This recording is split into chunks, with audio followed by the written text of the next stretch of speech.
Now, as you may well know, especially if you're a long-term viewer of TechSpert, Motorola aren't exactly particularly shy when it comes to launching new smartphones. Their Moto G9 series was only just launched at the end of 2020 over the space of a couple of months, and yet already in early 2021 we have their successors, the Moto G10 and this bad boy here, the Moto G30. Now, in my unboxing I already did a full side-by-side comparison with the G10 and the G30 to see what the difference between them was, but to put it in simple cartoon terms, if the G30 was Lino, the G10 would be Snarf.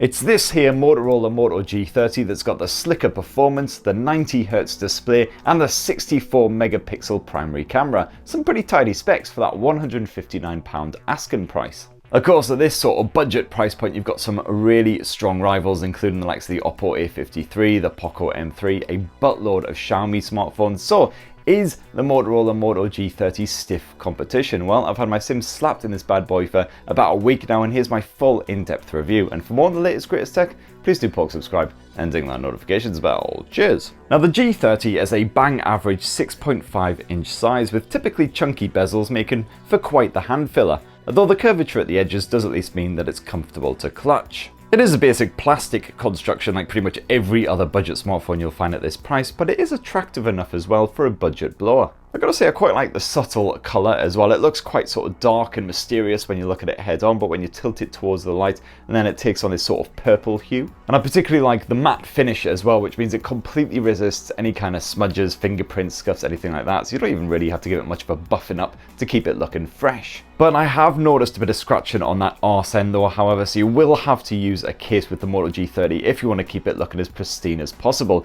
Thankfully, Motorola has bundled a rubber johnny with the G30 to keep it covered up. And like most of Motorola's budget-friendly smartphones, you get an IP52 water repellent design here as well, so a little bit of splashing is absolutely fine. Doesn't matter if it gets a bit damp, but you definitely don't want to go drenching it. Now, unlike some other recent budget blowers like Samsung's Galaxy A12, here you've got the latest, tastiest Android 11 on board. And like other Motorola smartphones as well, the Moto G30 doesn't bugger about with heavy clunky overlays or launchers or anything like that. This is as close as you'll get to Virgin stock Android outside of a Pixel smartphone, albeit with a few little added gifts chucked in there by Motorola as well. So for one, this has lots of great gesture support, including my favourite, you know what's coming, Kung Fu Touch, motherfucker, yeah! Woo! And Motorola has also spruced up Android with some proper face recognition for unlocking the Moto G30, which works pretty well as long as the lighting doesn't suck. Otherwise, you've got that classic rear-mounted fingerprint sensor, which ain't exactly super swift, but it is rather dependable. It's only really not great if your finger's a bit moist, or obviously if you're wearing gloves or something, in which case the face recognition is a dependable fallback,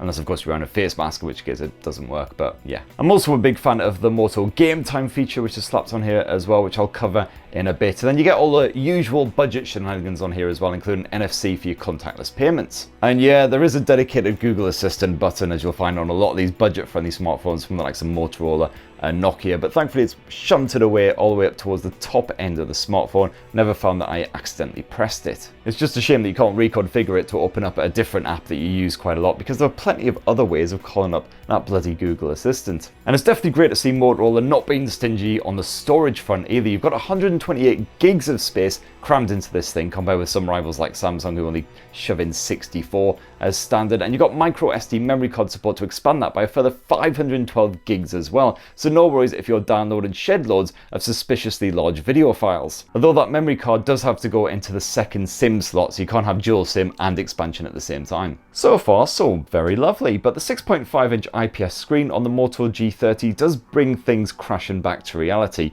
or if not quite crashing, then maybe gently tumbling. This is a simple 720p HD Plus panel, meaning that you're lacking that fine finish of Full HD Plus screens, which you'll find on some rivals like the Poco M3. On top brightness, the Moto G30 won't exactly make you squint with its awesome power, although it's generally alright for outdoors use, while colour reproduction and viewing angles are typical for a cheapy Motorola phone. And that sounds like a whole barrel load of whinging, I know, but the Moto G30 is still fine for watching some Netflix, YouTube, or whatever your brain-numbing poison happens to be. And there's definitely no issues with widevine support or anything like that. And at least one of the Moto G30's upgrades over the standard Moto G10 is a 90Hz refresh rate, so zipping around in supported apps and the like is silky smooth. And you've also got a mono speaker slapped here on the very bottom end of the Moto G30, but when it's time to jam to some tunes, you'll definitely want to shove in a pair of headphones. You've got a dedicated headphone jack up top, great stuff. Otherwise, you've also got full Bluetooth 5.0 support on here as well. I did notice some little issues when I was first connecting to a pair of speakers or headphones or whatever. A few little judders, crackles,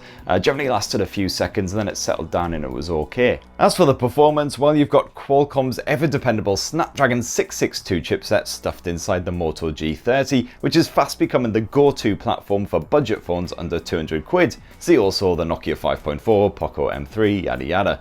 Now you can grab an Amazon exclusive model of the Moto G30 which bumps up the RAM from 4 gigs, which is what I've got in here, to 6 gigs, but I found the 4 gig version ran everyday tasks absolutely fine. Sure, you'll see the occasional awkward pause or judder or whatever when you're loading up something like the camera app, but apart from that, pretty much smooth sailing. And also that trusty Adreno 610 GPU means that gamers can blaze through the likes of PUBG and Call of Duty on higher detail levels with a nice smooth frame rate. It's definitely an enjoyable gaming experience. And that's helped along by Motorola's game time feature, which can be dragged out at any point to help block your calls, your notifications, check on your resources. My only beef is that the screen responsiveness isn't exactly stellar, so it's not ideal for really competitive gamers playing the likes of Call of Duty, but apart from that, all good. Now, Motorola smartphones usually absolutely smash it out of the park when it comes to the battery life, but the Moto G30 doesn't just smash it out of the park, whatever it is, it completely disintegrates it into a cloud of frickin' dust. Trust me, that 5000 mAh battery will not be drained at the end of even a super long intensive day unless you're literally piddling about with the camera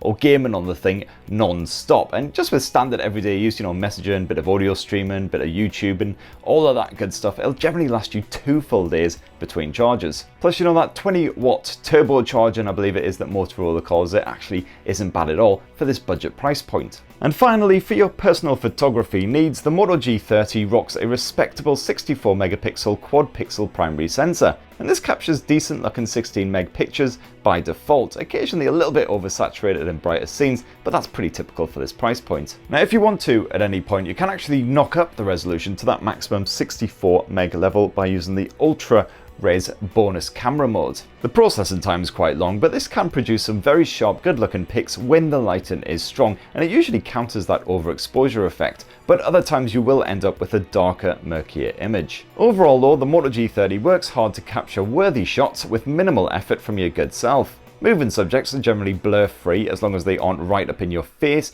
and even indoor shots aren't too soft. And you've got Motorola's AI smarts on board to automatically straighten up any wonky snaps, a feature which works well. And this will even suggest swapping to an alternative camera mode when appropriate. So for instance, in low light situations, it'll say, hey buddy, you might want to consider chucking on that night mode. That night mode in question can brighten up low light scenes and produce finer detail, but don't expect natural color tones or anything particularly exciting. Motorola has added a depth sensor which contributes to great looking portrait shots with bokeh style beauty that can be altered even after the picture's been taken. And don't forget that ever entertaining spot color mode which can produce some slick looking mostly monochrome pics. The Motorola Moto G30 also serves up an 8 megapixel ultra wide angle lens that's, to be perfectly blunt, a little bit poo. This craps out low res shots that are usually dark and drab. And the final shooter on the back of the G30 is the now obligatory gosh darn macro lens, and yeah, this can capture low res up close photos. But as usual, why not just use the 64 megapixel primary sensor and then just crop in?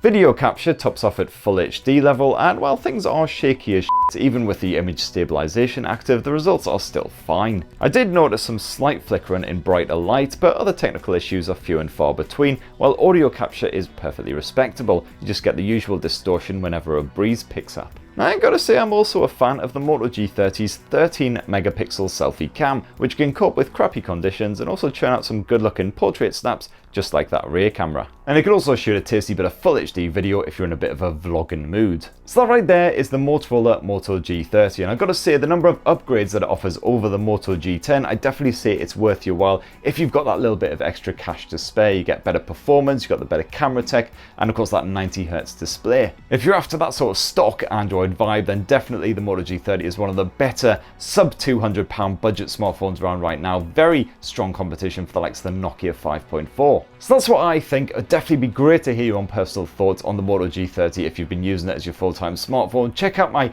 roundup of the very best under £200 budget smartphones right now that you can get in early 2021 for ideas of other alternatives. And have yourselves a bloody lovely rest of the week. Cheers everyone. Love you.